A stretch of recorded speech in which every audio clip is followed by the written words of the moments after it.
Nutrition और respiration के बाद ट्रांसपोर्टेशन की बात करते हैं। हाँ, ट्रांसपोर्टेशन मतलब मटेरियल को एक जगह से दूसरी जगह लेके जाना। ह्यूमन बॉडी में भी बात करेंगे और प्लांट्स में भी बात करेंगे।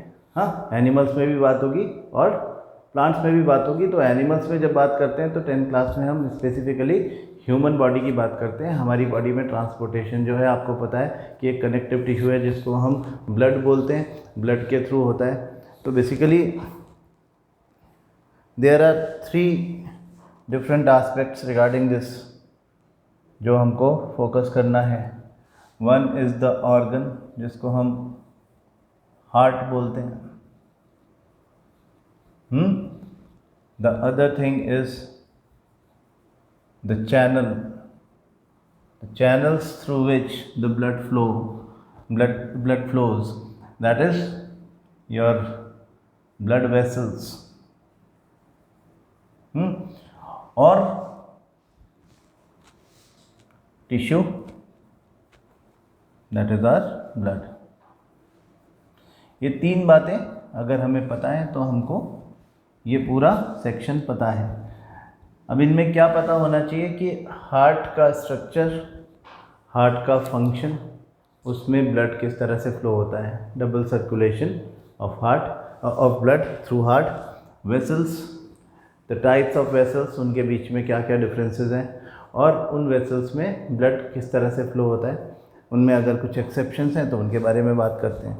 ब्लड का कंपोजिशन, उसमें जो मैट्रिक्स है वो क्या है, उसमें जो सेल्स हैं वो कैसी हैं, और उन सेल्स के स्पेसिफिक फंक्शंस क्या हैं।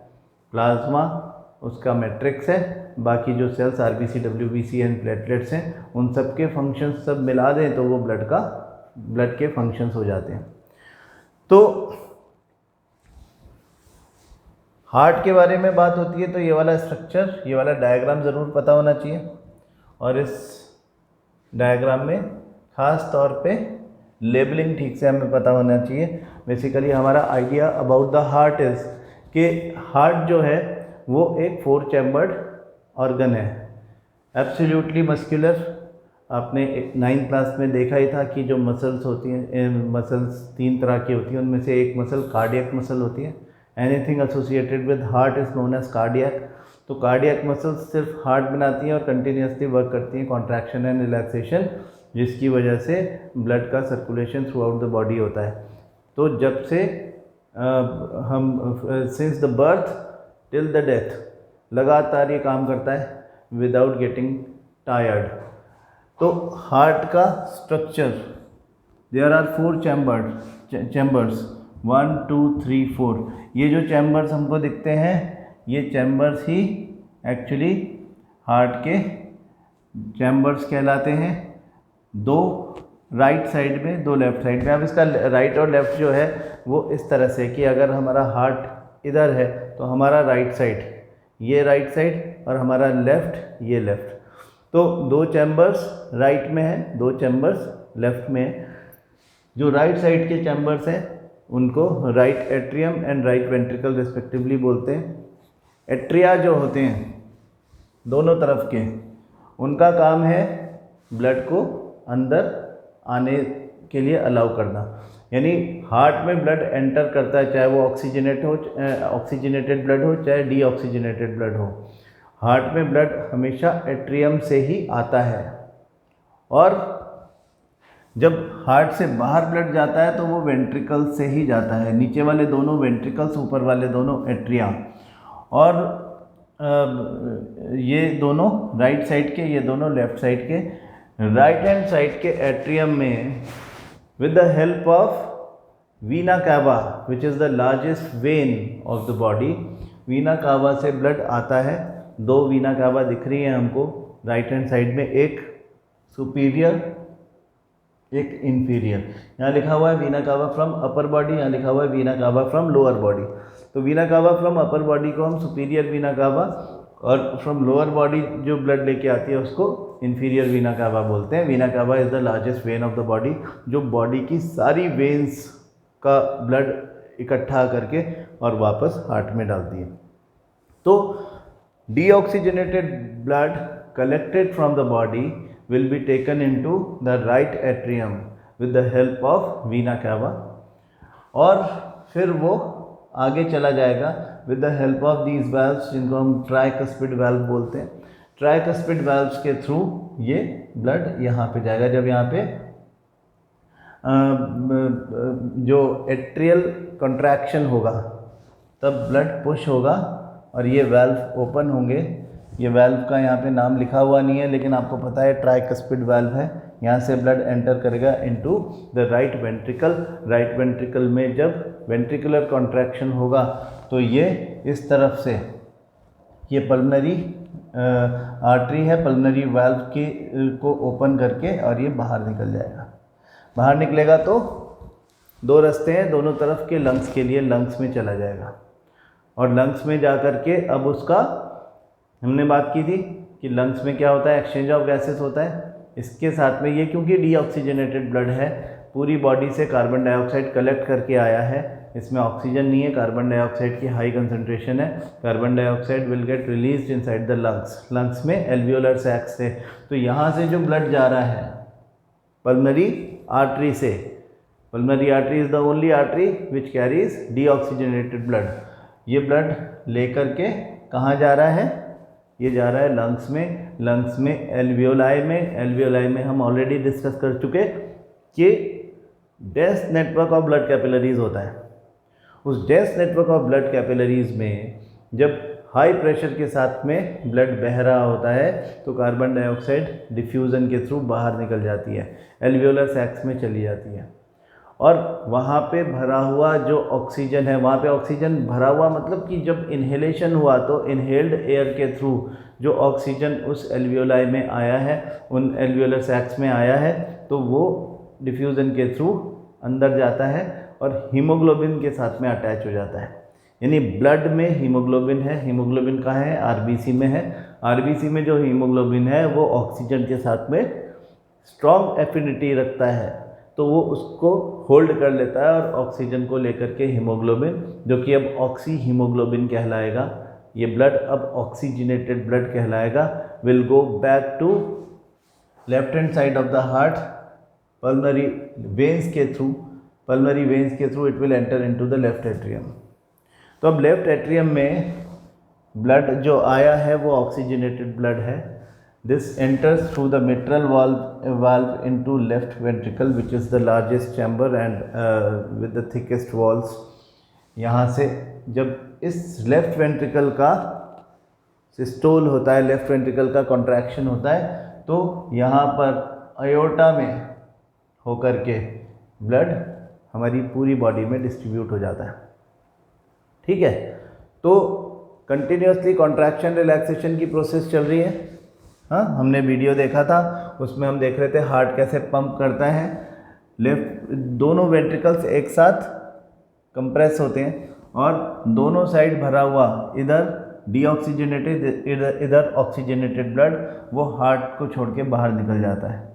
हाँ, ये वही टाइम होता है जिस समय दोनों तरफ से, इधर से डीऑक्सीजनेटेड, इधर से डीऑक्सीजनेटेड ब्लड एंटर कर रहा होता है। यानी कि ये दोनों ब्लड एंटर होने का, जो ऑक्सीजनेटेड एंड डीऑक्सीजनेटेड ब्लड के एंटर होने का प्रोसेस साइमल्टेनियसली चल रहा होता है।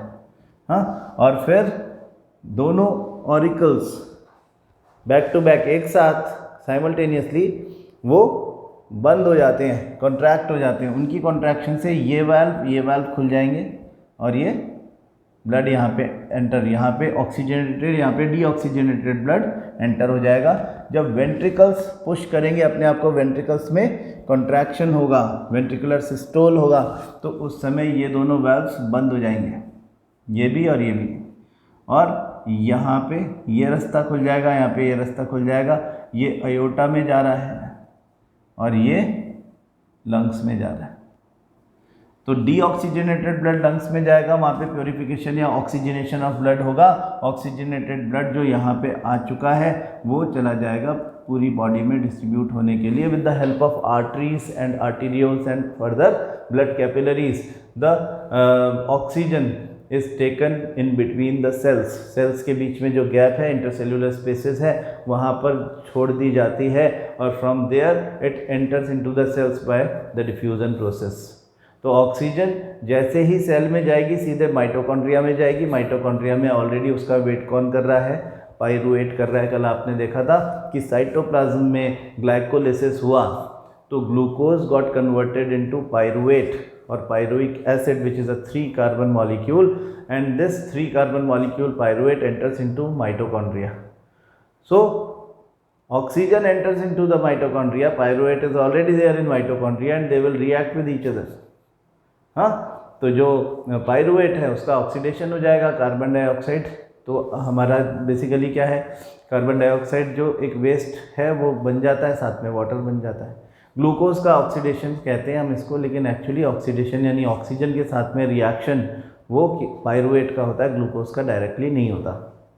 ठीक है, तो ये जो प्रोसेस है जिसमें एनर्जी इवॉल्व हो रही है, 38 एटीपीज हम कहते हैं, माइटोकॉन्ड्रिया में 36, overall 38 ATP from one molecule evolve होती है। ये बात हमने रेस्पिरेशन में रिसेंटली पढ़ी थी। साथ में कार्बन डाइऑक्साइड अब जो बन गया है inside the cell, that has to be removed out of the cell. Cell से डिफ्यूजन के थ्रू वो बाहर निकल आएगा, इंटरसेल्यूलर स्पेसेस में आ जाएगा। इंटरसेल्यूलर स्पेसेस में जो ब्लड कैपिलरीज हैं वो ब्लड कैपिलरीज में एंटर करेगा और ब्लड कैपिलरीज में प्लाज्मा में ही डिजॉल्व होकर के वो चला जाएगा वेन्स में, और वेन्स अपना ब्लड वीना कावा को देती है और वीना कावा वापस उसको ब्लड हार्ट में डाल देता है। So since the blood enters the heart twice in a complete cycle, we call it double circulation. एक बार तो ब्लड आया अंदर डीऑक्सीजनेटेड फॉर्म में, फिर बाहर निकल गया, लंग्स में गया, लंग्स में फिर ऑक्सीजनेटेड होके फिर से आया, second time it enter into oxygenated form and then it is distributed back into the body. ठीक है, तो ये जो बात है इस वजह से हम इस प्रोसेस को कहते हैं डबल सर्कुलेशन। ये बात आपको पता ही है।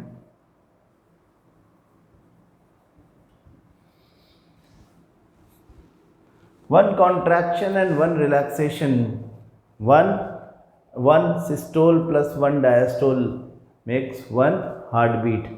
हालांकि ऑरिकुलर सिस्टोल और वेंट्रिकुलर सिस्टोल अलग अलग होते हैं, ऑरिकुलर डायस्टोल और वेंट्रिकुलर डायस्टोल भी अलग अलग होते हैं, लेकिन इनको मिला करके एक हार्ट बीट बनती है। और हार्ट बीट इस तरह से होती है हमारी कि हमारा जो हार्ट है वो ऑन एन एवरेज, एक हेल्दी हार्ट 1 मिनट में 72 या 75 beats, normally on an average 72 beats per minute to 75 beats per minute beat करता है। हाँ, और बहुत सारा ब्लड जो है वो पुश कर दिया जाता है। तो ये ब्लड पुश कहाँ किया जाता है? ये ब्लड पुश किया जाता है चैनल्स, जिनको हम बोलते हैं, जिनको हम कह रहे हैं ब्लड वेसल्स। हाँ, वो ब्लड वेसल्स में पुश किया जाएगा। तो ब्लड वेसल्स को देखें कि ब्लड वेसल्स कितनी तरह की और उनके बीच में क्या differences. We have 3 types of blood vessels. एक तो आर्टरीज, वेन्स, इन दोनों को जोड़ने वाली कैपिलरीज हैं।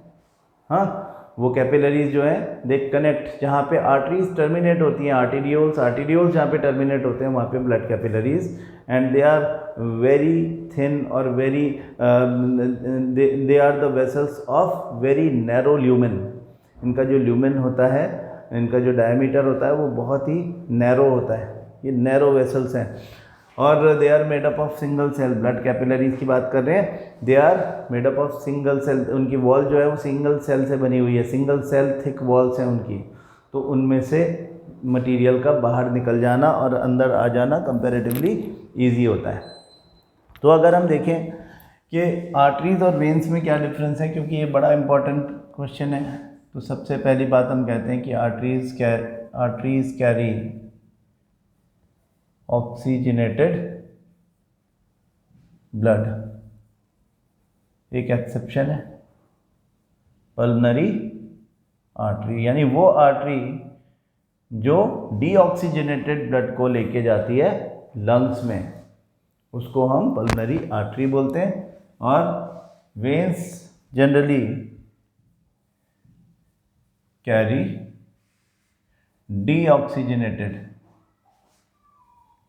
डीऑक्सीजनेटेड ब्लड, यहाँ पे भी एक्सेप्शन पल्मोनरी वेन है, जो कि लंग्स से ब्लड को लेकर के, ऑक्सीजनेटेड ब्लड को लेकर के और हार्ट में आई है, लेफ्ट हैंड साइड में, लेफ्ट ऑरिकल में। तो ये जो पल्मोनरी वेन और पल्मोनरी आर्टरी, पल्मोनरी का मतलब लंग्स, लंग्स से associated arteries and veins exception से, अदरवाइज सारी वेन्स जो हैं इनके अलावा वो सब डीऑक्सीजनेटेड ब्लड कैरी करती हैं। वो ब्लड को थ्रू आउट द सेल इकट्ठा करके और फिर दे देती हैं वीना कावा को, so that they can be the blood can be taken back into the heart. Oxygenated blood को लेके जाने वाली आर्टरीज जो हैं, पल्मोनरी आर्टरी को छोड़ के बाकी सब आयोटा से एसोसिएटेड है, और वो आयोटा ने जो ब्लड को पुश किया है, लेके जा रही है जो आयोटा, वो throughout the body distribute कर देते हैं। Arteries always take the blood away from the heart. ये बात ध्यान रखना हमेशा, इसमें कोई एक्सेप्शन नहीं है। पल्मोनरी आर्टरी भी blood away from the heart ही लेके जा रही है। तो ये ब्लड को अवे फ्रॉम द हार्ट लेके जाती है, जबकि जो वेन्स है they take the blood towards the heart. सब तरफ से ब्लड इकट्ठा, चाहे वो लंग्स से लाए चाहे और कहीं से लाए, towards the heart he blood को लेके आती है। क्योंकि ये blood away from the heart लेके जाती है आर्टरीज, तो उनको बहुत ज़्यादा प्रेशर झेलना पड़ता है, उनकी वॉल्स पर बहुत ज़्यादा प्रेशर लगता है, क्योंकि हार्ट ब्लड को बहुत प्रेशर के साथ में पंप करता है। तो हम कह सकते हैं कि इनके अंदर हाई ब्लड प्रेशर होता है। हाँ, ब्लड का प्रेशर हाई रहता है, क्योंकि blood is pumped with in less than 1 second. अगर हमारी 72, 75 या 80 बीट्स पर मिनट होगी, 60 सेकेंड्स में होगी, तो ऑब्वियसली 1 सेकेंड में एक से ज़्यादा बीट हो रही है, यानी कि 1 सेकेंड से भी कम टाइम सिंगल बीट को मिल रहा है। वेन्स के साथ में ऐसा नहीं है, क्योंकि वेन्स जो है वो बाकी सब पार्ट से ब्लड को इकट्ठा कर रही है, ऑर्गन से ब्लड को इकट्ठा कर रही है, वहाँ पे इतना प्रेशर होता नहीं है, तो हम कहते हैं कि इसमें है लो ब्लड प्रेशर। अब क्योंकि आर्टरीज में हाई ब्लड प्रेशर है, तो उस हाई ब्लड प्रेशर को बर्दाश्त करने के लिए, उसे विथस्टैंड करने के लिए, उसे टॉलरेट करने के लिए इसकी वॉल्स जो हैं वो थिक होना चाहिए। हाँ, thick walls, these walls are elastic also. उनमें इलास्टिसिटी होती है, वो डायलेट हो सकती हैं, कंस्ट्रिक्ट हो सकती हैं। हाँ, वैसोडाइलेशन, वैसोकंस्ट्रिक्शन इज पॉसिबल, तो ये इलास्टिक भी होती हैं, थिक वॉल्स होती हैं। वेन्स की जो वॉल होती है वो नॉन इलास्टिक है, and they have thin wall, क्योंकि इनको ऐसा कुछ इलास्टिसिटी की ज़रूरत भी नहीं है। इनमें प्रेशर ज़्यादा होता नहीं है, ब्लड आ रहा होता है बाकी सब पार्ट से, धीरे धीरे हार्ट में पहुंच रहा होता है, तो बहुत ज़्यादा प्रेशर नहीं होता।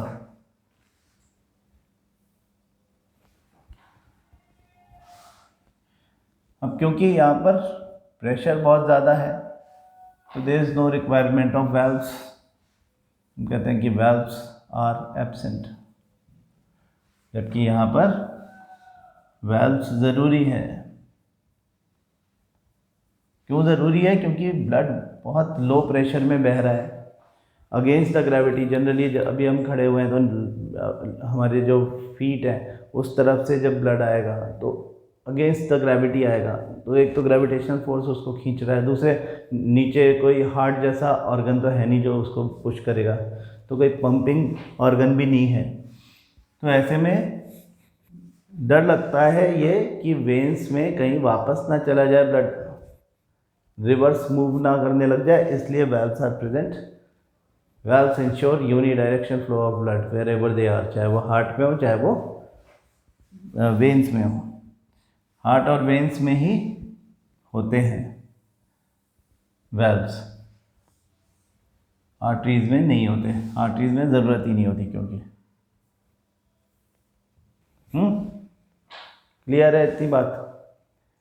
दूसरी बात, इनकी लोकेशन देखें, आर्टरीज आर डीप सीटेड, गहराई में होती हैं।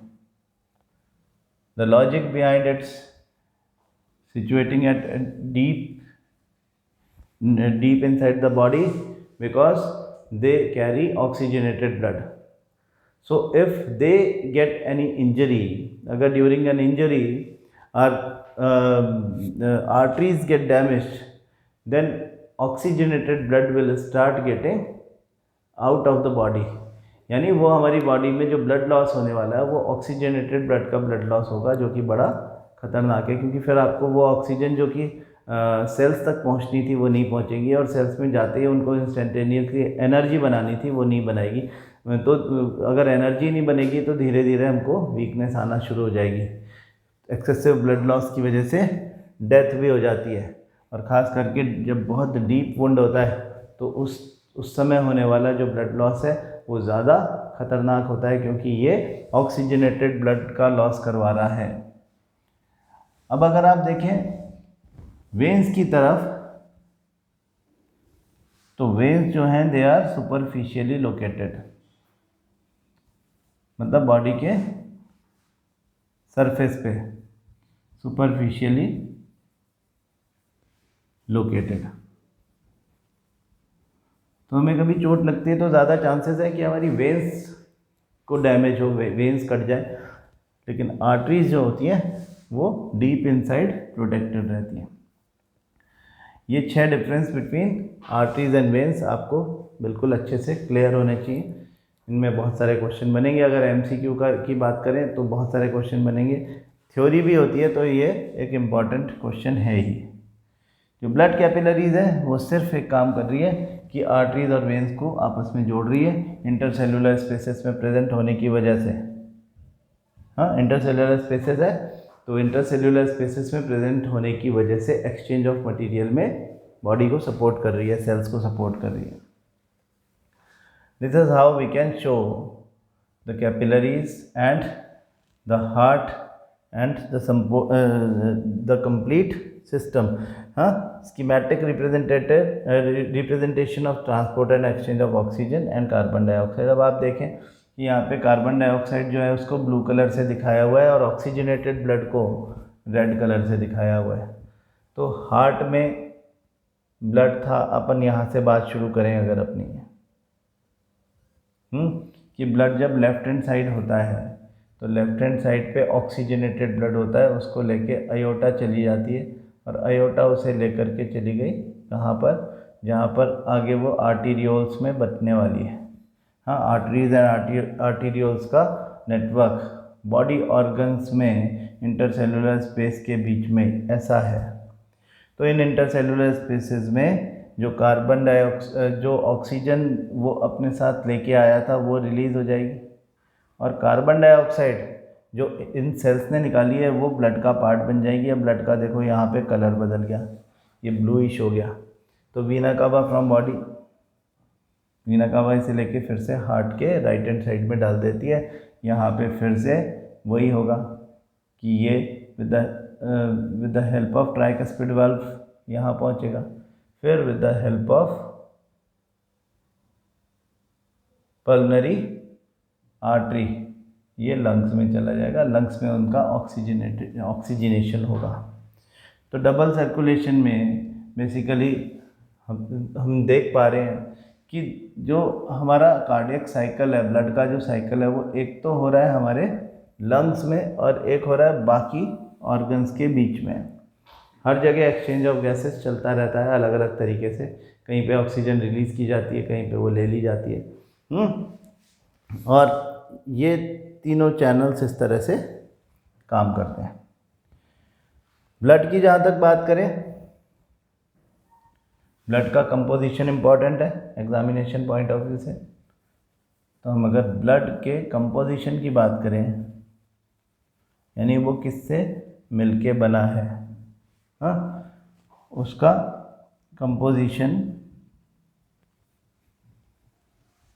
क्योंकि ये एक कनेक्टिव टिश्यू है, तो कनेक्टिव टिश्यू के साथ में क्या होता है, एक कंडीशन होती है कि it will always have a ground matrix and the cells will have large intercellular space. तो इसका जो मैट्रिक्स है that is a fluid matrix known as plasma. Plasma is a fluid matrix. और ये जो फ्लूइड मैट्रिक्स है, ये जो लिक्विड मैट्रिक्स है, यही ब्लड के फ्लो के लिए रिस्पॉन्सिबल है। इसको हम प्लाज्मा बोल रहे हैं। इसमें सेल्स हैं अलग अलग तरह की, वो अपना अपना काम कर रही होती हैं। हाँ, सेल्स क्या काम करती हैं? सेल्स जो हैं वो अपनी अपनी अलग अलग फंक्शंस उनको मिले हुए हैं, जैसे कि red blood cell RBC, red blood corpuscles भी बोलते हैं हम इनको। ये रेड ब्लड सेल्स और रेड ब्लड कॉर्पसेल्स जो हैं ये हीमोग्लोबिन कैरी करते हैं, and that is why this cell becomes the most important cells, क्योंकि ये ऑक्सीजन को अपने साथ in the form of oxyhaemoglobin लेके जाएगा और सेल्स के बीच में ले जा करके रिलीज़ कर देगा। तो ये जो ऑक्सीजन होगा ये अपना काम सेल्स में जाके करेगा, उसके ट्रांसपोर्टेशन का काम RBC का हो गया। WBC ल्यूकोसाइट्स, RBC को कहते हैं एरिथ्रोसाइट और WBC को कहते हैं ल्यूकोसाइट। तो ये जो ल्यूकोसाइट या WBC है, हाँ, there are different types of WBCs। हमने ग्रैन्युलोसाइट्स, एग्रैन्युलोसाइट्स 9 क्लास में देखा था, फिर उनके भी फर्दर डिविजन्स थे। यहाँ पे WBC एज अ होल हमारे इम्यून सिस्टम को कंट्रोल कर रहा होता है। हमारे इम्यून सिस्टम को ये कंट्रोल कर रहा है, मतलब कि ये ही इम्यून सिस्टम बनाता है। इसकी सेल्स ही जो बाहर से कोई फॉरेन पार्टिकल, फॉरेन बॉडी जैसे वायरस या बैक्टीरिया, कोई माइक्रो ऑर्गेनिज्म, कोई पैथोजन आता है तो ये उससे फाइट करता है। प्लेटलेट्स, इनको हम थ्रोम्बोसाइट्स भी बोलते हैं। थ्रोम्बोसाइट्स, साइट्स मतलब सेल्स, थ्रोम्बो ये बात हो रही है थ्रोम्बस की, क्लॉट, क्लॉट वाली बात हो रही है। थ्रोम्बोसाइट्स ये क्लॉट फॉर्मेशन करती हैं और कंट्रोल करती हैं एक्सेसिव ब्लड लॉस को। हाँ, कि at the time of an injury excessive blood loss ना हो जाए, बहुत सारा ब्लड लॉस ना हो जाए, उससे बचाने के लिए ये एक क्लॉट फॉर्मेशन कर देती है। क्लॉट फॉर्मेशन को हम थ्रोम्बस फॉर्मेशन कहते हैं जूलॉजी की, बायोलॉजी की लैंग्वेज में, साइंस की लैंग्वेज में, तो इसलिए इसका नाम थ्रोम्बोसाइट्स रख दिया गया। तो ये 3 सेल्स हैं और एक प्लाज्मा है। ये जो प्लाज्मा है इसका काम ट्रांसपोर्टेशन ऑफ वेरियस मटेरियल्स है। ये हर तरह के मटेरियल को लेकर के जा रहा है, सारी सेल्स को तो लेके जा ही रहा है इधर से उधर। उसके अलावा जो आपका डाइजेस्टेड फूड है वो भी इसी के थ्रू मूव करता है। ऑक्सीजन तो हीमोग्लोबिन लेके आ रही है, लेकिन कार्बन डाइऑक्साइड का मैक्सिमम पार्ट प्लाज्मा में डिसॉल्व फॉर्म में होता है। अब हीमोग्लोबिन के लिए पिगमेंट है, कार्बन डाइऑक्साइड के लिए कोई पिगमेंट नहीं है। क्या रीज़न हो सकता है? Haemoglobin has affinity for oxygen, तो ऑक्सीजन के साथ में कंबाइन हो जाता है। कार्बन डाइऑक्साइड के साथ भी हीमोग्लोबिन थोड़ा बहुत कंबाइंड हो जाता है, हाँ, लेकिन प्लाज्मा के अंदर डिज़ोल्व होके फ्लो करने की टेंडेंसी इसकी है। तो हम क्या कह रहे हैं कि प्लाज्मा में डिज़ोल्व कौन हुआ? कार्बन डाइऑक्साइड भी हुआ थोड़ा सा, है ना, कार्बन डाइऑक्साइड हुआ, सॉरी, थोड़ा सा नहीं, ज़्यादा। वो डिज़ोल्व क्यों हो पा रहा है? क्योंकि प्लाज्मा का एक बड़ा कंटेंट जो है वो वाटर है। ये बात हम पहले भी कर चुके हैं कि ऑक्सीजन वाटर में 5% से ज़्यादा डिज़ोल्व नहीं होती है, कार्बन डाइऑक्साइड लेकिन ईजीली वाटर में डिज़ोल्व हो जाती है।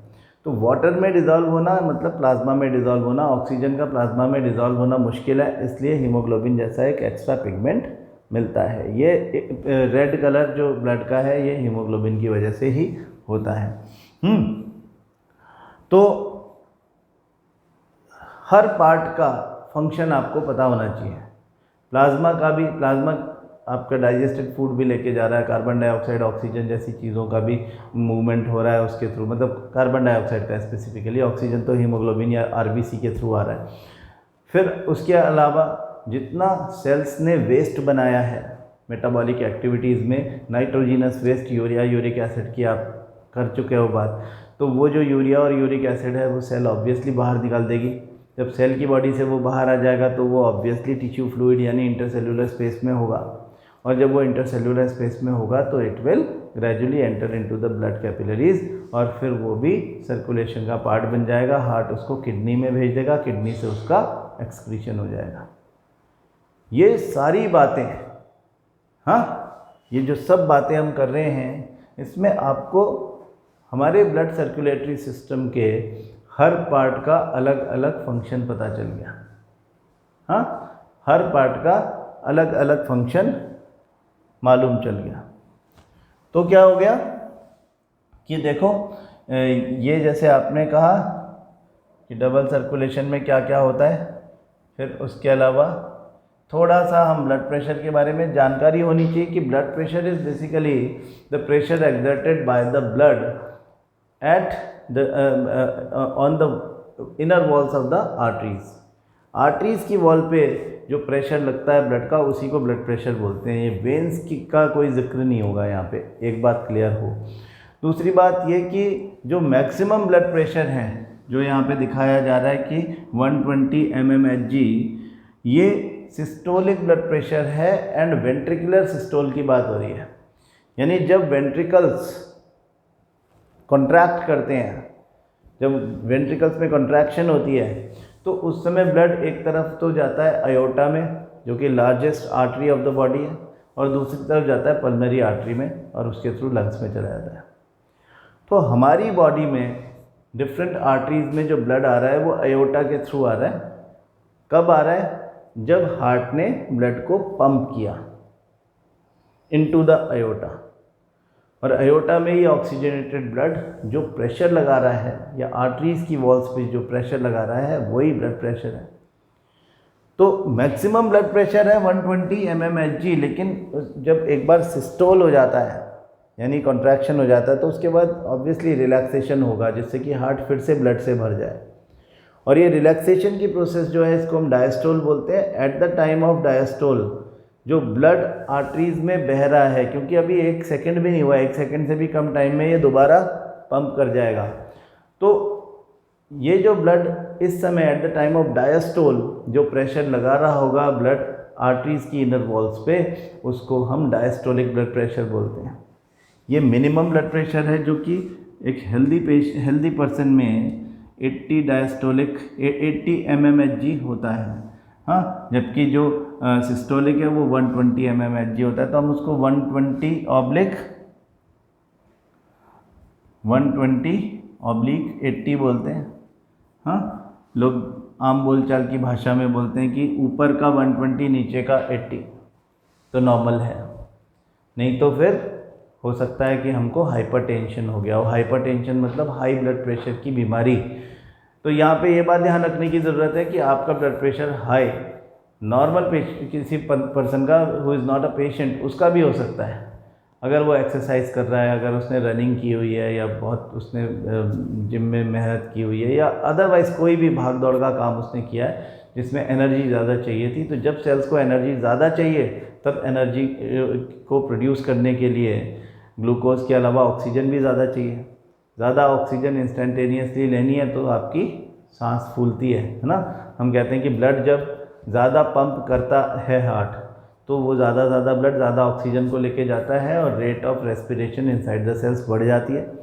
इससे कार्बन डाइऑक्साइड का प्रोडक्शन भी बढ़ जाता है, तो ज़्यादा कार्बन डाइऑक्साइड रिलीज़ भी करनी पड़ेगी। But at the same time आप ये भी ध्यान रखें कि सांस फूल रही है मतलब ऑक्सीजन भी ज़्यादा चाहिए, क्योंकि ऑक्सीजन को आपने कंज्यूम करवा लिया खूब सारा। तो ये जो ब्लड प्रेशर है ये बढ़ जाएगा, यदि हार्ट बीट बढ़ेगी तो ब्लड प्रेशर बढ़ जाएगा ऐसे टाइम पे। और उस समय हम उस पर्सन को, जब वो भाग दौड़ कर रहा है क्योंकि एनर्जी रिक्वायरमेंट है, बीपी बढ़ गया है, उसको हम हाइपरटेंशन का पेशेंट नहीं बोल सकते। हाइपरटेंशन का पेशेंट वो है जो persistently for at least 7 days without any stimulation, जिसका ब्लड प्रेशर हाई रहता है बिना किसी कुछ एक्सटर्नल रीज़न के या इंटरनल रीज़न के। ऐसा हमें अपेरेंटली पता नहीं चल रहा कि कुछ हुआ है, कोई मेहनत नहीं की है, बैठा बैठा एक जगह बैठा है, एक जगह लेटा है, लेकिन ब्लड प्रेशर हाई है, तो फिर वो एक पेशेंट ऑफ हाइपरटेंशन हो सकते हैं।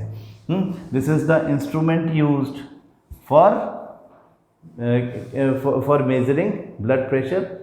आजकल तो डिजिटल कई सारी डिवाइसेस आ गई, लेकिन this is the traditional one जिसको हम स्फिग्मोमैनोमीटर बोलते हैं। हर तरह के प्रेशर को नापने के लिए जो इंस्ट्रूमेंट आता है उसको मैनोमीटर बोलते हैं। तो ये भी मैनोमीटर है। हाँ, इसके नाम के आगे स्फिग्मो लिखा हुआ है। हाँ, sphygmomanometer. Sphygmomanometer is the instrument which measures the blood pressure. Blood pressure is measured with an instrument called sphygmomanometer. High blood pressure is also called hypertension and is caused by the constriction of arterioles, मतलब arterioles सक्रिय हो जाए, narrow हो जाए, which results in increased resistance to blood flow. It can lead to the rupture of an artery, इसको हम बोलते हैं हेमरेज, एंड इंटरनल ब्लीडिंग ना। हेमरेज मतलब रप्चर ऑफ आर्टरी, जिससे कि या आर्टीरियोल, जिससे कि ब्लड बाहर निकलने लग जाए। तो ये सारी बातें आपको एक बार फिर से आप अपना बुक वर्ड बाय वर्ड पढ़ लें। एक छोटा सा डिस्कशन लिम्फ के बारे में भी करें। There is another type of fluid also involved in transportation. This is called lymph और tissue fluid। जो टिश्यूज़ के बीच में भरा हुआ फ्लूइड है वो एक अलग तरह के चैनल्स, जिनको हम lymph vessels बोलते हैं, उनमें चला जाता है। Through the pores present in the walls of capillaries, some amount of plasma, proteins and blood cells escape into intercellular spaces in the tissues to form the tissue fluid or lymph। तो lymph वही है जो plasma, proteins, blood cells, इन सब की form में blood capillaries की walls में जो पोर्स थे उनमें से निकल करके इंटरसेलुलर स्पेसिस में आ गया है। It is similar to the plasma of blood but colourless and contains less protein. क्योंकि आरबीसीज बाहर नहीं निकल सकती तो कलरलेस तो होगा ही। Lymph drains into lymphatic capillaries. अब लिम्फेटिक कैपिलरीज जो हैं, जो एक तरफ से बंद होती हैं दूसरी तरफ से खुली रहती हैं, उनके अंदर, उनमें भी बीच बीच में गैप्स होते हैं। हमने देखा था वीडियो में कि किस तरह से उनके बीच में जो गैप्स होते हैं,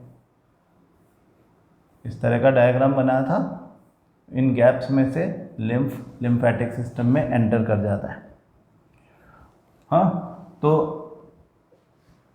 ये जो लिम्फेटिक सिस्टम है, इट इज़ ये प्लाज्मा के जैसा ही है लेकिन कलरलेस है और प्रोटीन इसमें कम होता है, ये बात ध्यान रखें। फिर lymph drains into lymphatic capillaries from the intercellular spaces which join to form large lymph vessels that finally opens into larger veins. तो अल्टीमेटली उसको वेन्स को ही री सप्लाई कर देना है। Lymph carries digested and absorb fat from intestine. ध्यान रखें, very important, जो डाइजेस्टेड और एब्जॉर्ब फैट है इंटेस्टाइन में, जो डाइजेशन हो गया है फैटी एसिड ग्लिसरॉल, उसको कैरी करता है। और drains access fluid from extra cellular space back into the blood. जो भी टिश्यू फ्लूइड भी कितना होगा, एक लिमिट के बाद में वो भी भर जाएगा, तो एक्स्ट्रा फ्लूइड जो है वो इसमें चला जाएगा और वापस सिस्टम में डाल देता है, वेन्स में, है ना। तो this is how the transportation system in humans is discussed. हाँ, जिसमें आपका ब्लड भी आ गया, ब्लड वेसल्स भी आ गई, हार्ट भी आ गया, हार्ट का फंक्शनल मैकेनिज्म भी आ गया, और lymph as an additional fluid वो भी आ गया। ठीक है, तो आज यहीं तक बात करेंगे। कल बात करेंगे ट्रांसपोर्टेशन इन प्लांट्स के बारे में और आगे एक्सक्रीशन जो कि हमारा उसके बाद लास्ट टॉपिक बचेगा इस चैप्टर से। Thank you so much.